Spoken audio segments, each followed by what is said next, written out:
दोस्तों आज फाइनली आपको बताने वाला हूं कि वो Dwayne the Rock Johnson the final boss of WWE is not return at WrestleMania 41। जी हाँ दोस्तों, ये कंफर्मेशन बोल रहा हूं आपको, and this is a very very biggest thing because अगर रॉक हमको रेसलमेनिया में मैच लड़ता हुआ नहीं नजर आने वाला तो भाई रॉक आएगा या नहीं, इस बात की क्लेरिफिकेशन मैं आज आपको देने वाला हूँ कि रॉक आने वाला है या नहीं। बिकॉज जो चीजें मैंने इकट्ठी करी हैं, जो न्यूज मैंने सुनी है, जो स्पॉयलर्स पे मैं बिलीव कर चुका हूं, उसके अकॉर्डिंग आज मैं आपको बताने वाला हूं द रॉक आपको रेसलमेनिया 41 के अंदर रोमन रेंज के अगेंस्ट या फिर कोडी रोड्स के अगेंस्ट मैच लड़ता हुआ नजर आएगा या नहीं। सो दोस्तों, welcome to the cult of wrestling. पूरी वीडियो देखना, बहुत इंटरेस्टिंग वीडियो है। देखिए, सबसे पहले बात इसी टॉपिक पर करना चाहूंगा द रॉक के बारे में। रॉक की स्टोरी लाइन इस साल से चल रही है 2024 से। पहले रोमन को चैलेंज किया, उसके बाद कोडी बीच में आया, फिर कोडी रोमन हुआ, टैग टीम हुआ, जो भी आपने देखा रेसलमेनिया के अंदर बढ़िया बन गया। रेसलमेनिया 40 हिट हो गई। अब दोस्तों बताया जा रहा था कि नेक्स्ट नाइट जो मंडे नाइट रो हुआ था वहां पर रोक आया था और कोडी रोड्स को एक तरह से चैलेंज करा था। वो चैलेंज क्यों किया था? वो चैलेंज इसीलिए किया था बिकॉज जो रेसलमेनिया की नाइट 1 थी वहां पे रॉक ने कोडी रोड्स का पिन किया था। इसी बात को लेके रॉक ने कोडी रोड्स को हराया था, उसका पिन किया था, जिस वजह से रॉक ने कहा था अगली बार जब मैं आऊंगा हमारी स्टोरी शुरू होगी और मैं तुम्हें चैलेंज करूंगा इस टाइटल के लिए, बिकॉज मुझे ये टाइटल चाहिए, मैंने इसको आज तक नहीं जीता। बिकॉज हमारी स्टोरी की ये बिगिनिंग है, बिकॉज अभी बहुत कुछ होना बाकी है। हमको पता लग चुका था इन दोनों के बीच में मैच होगा, या फिर समर स्लैम में होगा या फिर रेसलमेनिया में होगा। समर स्लैम बीत चुका है, वहां पर ऐसा कुछ नहीं हुआ। अब ये उम्मीद थी कि रेसलमेनिया 41 के अंदर तो कंफर्म है rock versus Cody Rhodes, because triple H ने भी इस बात को ऑफिशियल करा था एक मीडिया स्क्रम में। लेकिन दोस्तों अब चीजें बदल चुकी हैं, बिकॉज रॉक हमको बैड ब्लड में रिटर्न करते नजर आया था, जिससे हमको कहीं ना कहीं पता लग चुका था कि भाई अभी भी रॉक एक्टिव है, रॉक गया कहीं नहीं है, द फाइनल बॉस अभी भी है कंपनी के अंदर और वो कभी भी आ सकता है। लग रहा था रॉक सर्वाइवर सीरीज में आएगा, अब लग रहा था कि नेटफ्लिक्स वाले मंडे नाइट रो पे रोक आएगा, लेकिन दोस्तों ऐसा कुछ भी नहीं है। हाँ, हो सकता है कि नेटफ्लिक्स के रो पर रोक आ जाए, लेकिन इसका मतलब ये नहीं है कि रोक आपको रेसलमेनिया 41 के अंदर मैच लड़ता हुआ नजर आने वाला, बिकॉज इस बात की क्लैरिफिकेशन अभी तक नहीं मिली है। रोक का शेड्यूल रेसलमेनिया 41 के अंदर काफी उलझा हुआ है। रेसलमेनिया 41 जब होगी वहां पर रोक को कुछ शूट वगैरह करना है, जिस वजह से रोक के पास टाइम नहीं है। वैसे तो रॉक खुद बोल चुका है कि मैं अपने शेड्यूल को खुद ही कंट्रोल करता हूँ। तो भाई अगर तू खुद ही अपने शेड्यूल को कंट्रोल करता है द रॉक, तो भाई तू कंट्रोल कर सकता है और रेसलमेनिया में एक मैच लड़ सकता है। लेकिन दोस्तों बात कुछ हो रही है। बात दरअसल ये है कि रॉक ने सिंगल मैच आज तक नहीं लड़ा है 2013 के बाद। 2013 में रॉक का एक मैच हुआ था जॉन सीना के अगेंस्ट रेसलमेनिया 29 में, वहां पर रॉक सीना के अगेंस्ट हार गया था। और रॉक का जब से रिटर्न हुआ है, रॉक ने सिंगल मैच सिर्फ दो ही सुपरस्टार के अगेंस्ट दिया है, एक है जॉन सीना और दूसरा है the best in the world CM Punk. इन दोनों के अलावा रॉक ने आज तक किसी के साथ सिंगल मैच नहीं लड़ा है। आज जानते हो आप में से बहुत लोग कहेंगे कि रेसलमेनिया 32 डैलस टेक्सास के अंदर तो भाई एरिक रोवर के अगेंस्ट रॉक ने मैच दिया था, वो कोई मैच नहीं था, वो मजाक था। 6 सेकंड का मैच था, वो कोई मैच नहीं था। प्रॉपर मैच सिर्फ जॉन सीना और सीएम पंक के अगेंस्ट ने ही रॉक ने दिया है। रोमन के अगेंस्ट इस साल होने वाला था, लेकिन वो भी नहीं हुआ। अब इस साल नहीं हुआ, नेक्स्ट ईयर कंफर्म था कि रोमन रॉक होगा, वो भी अभी ताला लग चुका है, वो भी नहीं होने वाला। रोमन कहाँ जाएगा आपको पता है? रॉक कोडी अगेंस्ट जाएगा। अब लग रहा है कि वो भी नहीं होगा। कल की वीडियो में बता चुका हूँ कि रेसलमेनिया 41 के अंदर जो डब्ल्यू कंपनी प्लानिंग कर रही है वो Cody Rhodes versus John Cena for the undisputed WWE championship, ये मैच कंफर्म है। अब रॉक यहां से गायब है। अब ये मत समझना कि रॉक आगे सब चेंज कर देगा, बिकॉज प्रॉपर चीजें वहीं बैठती है कि रॉक हारने के लिए आएगा, समझ लो एक तरह से। और सबको पता है कि रॉक अगर कोडी रोड्स के अगेंस्ट आता है तो वो हारेगा। जीतने से तो रहा, अगर वो जीत गया तो बहुत तगड़ा बैकलश मिलेगा कोडी रोड्स को नहीं, रॉक को नहीं, ट्रिपल एच को, समझ लो। लेकिन अगर John Cena versus Cody Rhodes होता है, वहां पर दोस्तों प्रिडिक्शन खत्म हो जाएगी। वहां पर ये मत समझना कि कोडी रोड जीत जाएगा, जॉन सीना भी जीत सकता है, बिकॉज जॉन सीना का रिटायरमेंट लास्ट है और जॉन सीना बन सकता है 17 टाइम वर्ल्ड चैंपियन। इसमें कोडी रोड्स को कोई नुकसान नहीं होगा, बिकॉज वो हारेगा तो जॉन सीना से हारेगा, और जॉन सीना से बड़ा गोट कोई नहीं है, आपको पता है। सो ये बात समझ लेना कि कोडी रोड्स बनाम जॉन सीना आपको रेसलमेनिया 41 के अंदर कंफर्म होता नजर आएगा। जॉन सीना अब जीतेगा royal rumble, that is amazing. लेकिन बात है रॉक की। रॉक के फैंस हो तो भाई ये आपके लिए सही न्यूज नहीं है, बिकॉज अगर नेटफ्लिक्स पर रॉक आ भी गया तब भी भाई बिलीव मत करना कि रॉक आपको मैच लड़ता हुआ नजर आने वाला है रेसलमेनिया के अंदर, बिकॉज शेड्यूल की प्रॉब्लम है रॉक की, और सबसे बड़ी प्रॉब्लम यह है कि रॉक की हेल्थ की। मेरे को नहीं लगता कि रॉक इस एज के अंदर एक सिंगल मैच दे सकता है, और जो मैच करीबन आधे घंटे तक चल सकता है, बिकॉज ये मैच रेसलमेनिया में होगा, और रेसलमेनिया में अगर मेन इवेंट करता है ये मैच, चाहे मेन इवेंट ना भी करे, लेकिन फिर भी दोस्तों रॉक वर्सेस कोडी रोड्स ये सिंगल मैच होगा, और इस मैच को प्रॉपर टाइम चाहिए। ये गोल्डबर्ग वर्सेस ब्रॉक लेसनर की तरह मैच नहीं होगा, अगर आप समझ ले, बिकॉज रेसलमेनिया है तो यहाँ पे प्रॉपर टाइम चाहिए, और रोग इतना लंबा मैच नहीं लड़ सकता, बिकॉज बॉचिस होंगे। मैं मानता हूँ भाई, बिल्कुल बॉचिस होंगे। आजकल तो भाई डब्ल्यू कंपनी में रेगुलर सुपरस्टार बॉच कर देते हैं, रोग तो भाई एक्टिव ही नहीं है इतने सालों से, वो तो एक्टिव रेसलर ही नहीं है, तो बॉस तो होंगे ही होंगे। और फिलहाल अभी फिलहाल डब्ल्यू कंपनी जिस स्टेज पे है, इतनी हाई टेक्नोलॉजी वाली इंडस्ट्री के अंदर, भाई मेरे को नहीं लगता कि डब्ल्यू कंपनी बहुत चीज को फील मतलब बहुत चीज को ऑब्जर्व कर सकती है। दूसरी कंपनियां कमाल के रेसलिंग मैच दिखाती हैं बिना बोझ के, वो भी सोचो हाई रिस्क पे, लेकिन डब्ल्यू कंपनी रेसलमेनिया में इतना बड़ा रिस्क नहीं ले सकती रॉक को कोडी के अगेंस्ट डालने की, एक सिंगल मैच में, वो भी 30 मिनट लॉन्ग चलेगा। उससे कम होता है बैकलैश मिल जाएगा, बिकॉज एक छोटा सा मैच तो भाई रेसलमेनिया में कोई देखने नहीं आएगा इतनी महंगी टिकट लेके। तो समझ लो भाई कि रॉक का रेसलमेनिया 41 के अंदर मैच लड़ना इम्पॉसिबल है, अभी तो फिलहाल देख के ये लगता है, लेकिन एवरीथिंग इज पॉसिबल भाई। यहाँ पे स्क्रिप्टेड चीजें होती हैं डब्ल्यू कंपनी के अंदर, आप जानते हैं यहाँ पर कभी भी कुछ भी चेंज हो सकता है। तो plan subject to be change, the card subject to be change, कुछ भी चेंज हो सकता है। जो हमको लग रहा है ऐसा होगा भाई, हो सकता है ऐसा ना हो। रॉक वर्सेस कोडी रोड्स हो जाए, रॉक रोमन भी हो सकता है, लेकिन वो तो भाई एक करिश्मा ही होगा भगवान का अगर ऐसा हो गया।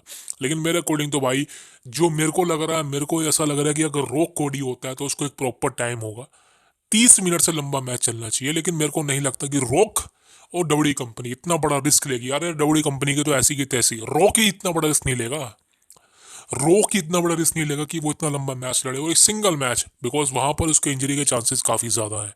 और रॉक इतने सालों से डब्ल्यू कंपनी में क्यों नहीं आया, वो यही कारण था कि रॉक को डर था कि वो इंजर्ड ना हो जाए, बिकॉज आपको पता है भाई एक हॉलीवुड का एक्टर है, और ऐसा नहीं है कि वो छोटा मोटा एक्टर है, तो समझ लो भाई चीजें होती हैं।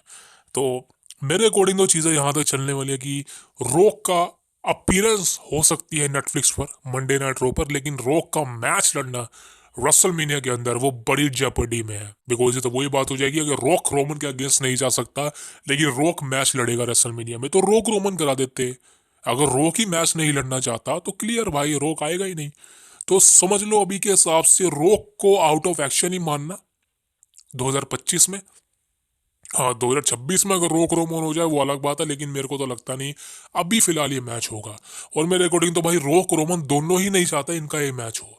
मेरे अकॉर्डिंग तो यही, अगर होना होता ना यार तो इस साल हो जाता, कोडी की स्टोरी एक साल और खींच देते, क्या हो जाता, एक साल और खींच देते। लेकिन चलो जो हुआ सो हुआ।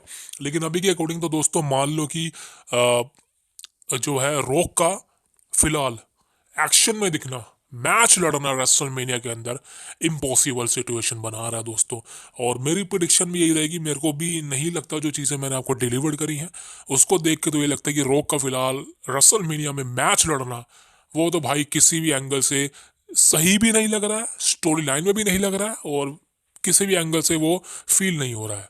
तो मेरे अकॉर्डिंग तो भाई जो भी डिसीजन ले डब्ल्यू कंपनी उनके ऊपर है, लेकिन एज अ फैन मैं सिर्फ ये कहना चाहता हूँ कि भाई रॉक का अगर आप कोई मैच भी कराना चाहते हो रेसलमेनिया में तो वो कोडी के अगेंस्ट ना कराओ और रोमन के अगेंस्ट करवा दो। रॉक रोमन करा दो भाई, फाइनली करा दो, मैं तो ये कहूँगा अगर आपको कराना ही है तो। लेकिन वो भी इम्पॉसिबल है, because the best in our CM पंक आ चुके हैं, तो अब इम्पॉसिबल चीज़ें होने वाली हैं। लेकिन चलो जो भी चीज़ है, लेकिन हाँ दोस्तों ये क्लैरिफिकेशन कर दूं आपको, रॉक रेसलमेनिया 41 के अंदर कोई मैच नहीं होगा। नेटफ्लिक्स पर रॉक आ जाए, लेकिन उसके बाद चीज़ें मुश्किल है रॉक के लिए। हो सकता है कि रो पर जब नेटफ्लिक्स पर रॉक आएगा तो कुछ ना कुछ ऐसा बोल दे जो हमको हिंट दे दे कि रॉक रेसलमेनिया में नहीं आएगा या फिर उसके बाद आएगा। That is a biggest thing, because इसी साल रॉक ने कहा था रेसलमेनिया के बाद कि मैं जा रहा हूँ लेकिन थोड़े समय के लिए जा रहा हूँ, लेकिन भाई ये तो बहुत समय हो गया गए हुए। समझ लो भाई एक तरह से सिचुएशन क्या चल रही है सबको पता है, सब सोशल मीडिया का समय, everyone knows that what's gonna happening in WWE. अब दोस्तों बात करना चाहता हूँ the American nightmare Cody Rhodes से। एज यू नो कि सर्वाइवर सीरीज वॉर गेम हुई थी और वहां पर सीएम पंक जब तक नहीं थे एक फिफ्थ मेंबर की तलाश थी, और उस वक्त एक रिपोर्ट सामने निकल के आ रही थी कि जो कोडी रोड्स है वो फिफ्थ मेंबर हो सकते हैं ब्लड लाइन का, यानी कि दी ओजी ब्लड लाइन का, रोमन की ब्लड लाइन का। लेकिन जो बैकलैश कोडी को मिला है, यानी कि मैंने भी कहा था कि कोडी ब्लड लाइन में क्यों जा रहा है, कोडी ने ब्लड लाइन को हराया है रेसलमेनिया के अंदर, कोडी ने उनके अगेंस्ट फाइट लड़ी है, लेकिन वो अगर उन्हीं के साथ शामिल हो जाएगा वो सब खराब हो जाएगा। रोमन के साथ टीम अप करा बैड ब्लड में, वो भी डिसीजन मेरे को सही नहीं लगा था, किसी भी एंगल से नहीं लगा था बिल्कुल। उसके बाद सर्वाइवर सीरीज में भी रूमर था कि कोडी ही होगा फिफ्थ मेंबर, मैंने आपको बताया था। लेकिन दोस्तों ट्रिपल एस ने इस बात को ऑफिशियल करा है कि भाई बैकलैश मिल रहा था फैंस की तरफ से कोडी रोड्स को, यानी कि मैंने भी कहा था और फैंस भी नहीं चाह रहे थे कि कोडी रोड्स फिफ्थ मेंबर बने रोमन की टीम का, और वही हुआ। कोडी रोड्स पर जो बैकलैश था ट्रिपल एच डर गया, और आपको तो पता भाई ट्रिपल एच का दुलारा है कोडी रोड्स, ट्रिपल एच का बच्चा है कोडी रोड्स। कोडी रोड्स को तो भाई मैं ये नहीं कह रहा कोडी रोड्स को पुश ना करो, मैं ये नहीं कह रहा, because Cody Rhodes is a face of WWE right now, ये बात आपको पता है। तो ट्रिपल एच बिल्कुल पुश करेगा उसको, बिल्कुल डालेगा हर चीज़ के अंदर। लेकिन प्रॉब्लम यह है कि भाई कोडी रोड्स ने ट्रिपल एच का थ्रोन तोड़ा था दूसरी कंपनी के अंदर, ट्रिपल एच शायद भूल चुका है उसको लेकिन बिजनेस है भाई, बिजनेस है। लेकिन दोस्तों end of the day fans के बैकलैश के कारण जो है कोडी रोड्स को इस टीम से हटाया गया। सर्वाइवर सीरीज पे पोस्टर पे कोडी रोड्स था, रिमूव कर दिया गया, और आपको पता। लेकिन दोस्तों अगर सोचो अगर कोडी रोड्स ही होता फिफ्थ मेंबर तो भाई केविन ओवेंस का स्टोरी लाइन तो भाई अलग अलग ही दिशा में चलती फिर तो, सोचो आप। लेकिन चलो देर आए दुरुस्त है, the best in the world CM पंक को भाई सर्वाइवर सीरीज में लाया गया, जिस वजह से तगड़ी हाइप मिली, वीरशिप मिली, मजा आ गया। That is the biggest thing. अब दोस्तों बात करता हूँ ड्रू मैकिंटायर की। क्या ड्रू मैकिंटायर डोडी कंपनी को छोड़ सकता है? क्या ड्रू मैकिंटायर कंपनी से नाराज है? पहले तो दोस्तों मैं एक बात क्लियर कर दूं, ड्रू मैकिंटायर ने डोडी कंपनी के साथ रिसाइन कर लिया है और ये डील 4 साल की है, तो 4 सालों तक तो ड्रू मैकिंटायर कहीं नहीं जाने वाला। हाँ वो अलग बात है कि डोडी कंपनी इसको फायर कर दे, लेकिन डोडी कंपनी इतना बड़ा डिसीजन तो कभी ले ही नहीं सकती, कोई कोई कारण ही नहीं हो सकता, कोई एग्जाम्पल ही नहीं है। तो ड्रू मैकिंटायर आए दिन सोशल मीडिया पर पोस्ट करते रहते हैं और ये दिखाते रहते हैं कि डब्ल्यू कंपनी उनको पुश नहीं कर रही, उनके साथ अच्छा व्यवहार नहीं कर रही, उनको अच्छे मैचेस नहीं दे रही, अच्छी फ्यूड नहीं दे रही। और ड्रू मैकिंटायर ने अपने सोशल मीडिया पर तमाम अपनी अकम्पलिशमेंटें गिनवाई है।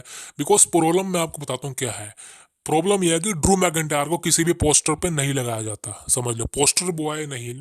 जैसे कि रोयल रंबल में आप पोस्टर है, उससे पहले बहुत पोस्टर आया। अब रोयल रंबल का जो पोस्टर मैं आपको दिखा दूंगा 3-2-1 अमेजिंग है, अच्छा है।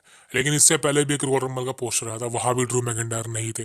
और मतलब इस आई डोंट नो मैं इस सिचुएशन में बोलूं या नहीं बोलूं, बियंका ब्लेयर के बारे में बहुत सारा बैकलैश है सोशल मीडिया पर। बिकॉज लोगों का कहना है, कुछ लोगों का कहना है कि जो बियंका ब्लेयर है उसको ओवर पुश किया जा रहा है, पोस्टर पर डाला जा रहा है। बिकॉज देखिए आप सब समझते हैं कि यूएस के अंदर ब्लैक एंड वाइट का वो एक तरह से कल्चर है, समझ रहे हो ना आप।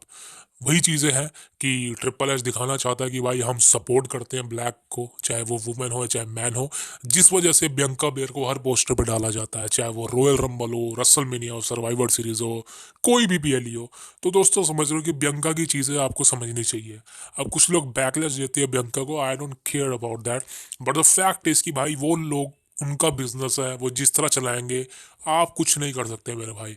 और इंडिया के फैंस अगर ये चीज़ें बोलते हैं तो भाई कहीं ना कहीं बचपना लगता है कि भाई आपको क्या लेना देना यार, आप यहाँ टीवी में एंजॉय करो, क्या लेना देना आपको भाई कि वो पोस्टर पे किसको डाल रहे हैं किसको नहीं डाल रहे, घंटा फर्क पड़ता है। लेकिन दोस्तों यूएस के अंदर ड्रू मैकिंटायर को फर्क जरूर पड़ता है। ड्रू मैकिंटायर ने सारी चीज़ें गिनवाई हैं अपनी कि रेसलमेनिया को मेन इवेंट करा ड्रू मैकिंटायर ने, ब्रॉक लेसनर को हराया है, इतने सारे मैचेस लड़े हैं, बेस्ट प्रोमो दिया है, बेस्ट मैच दिया है CM Punk against bad blood में, बेस्ट फ्यूड है CM Punk against, best match of the year, best microphone skills है ड्रू मैकिंटायर की। तो ड्रू मैकिंटायर ने सारी चीज़ें अपनी गिनवाई है सोशल मीडिया पर।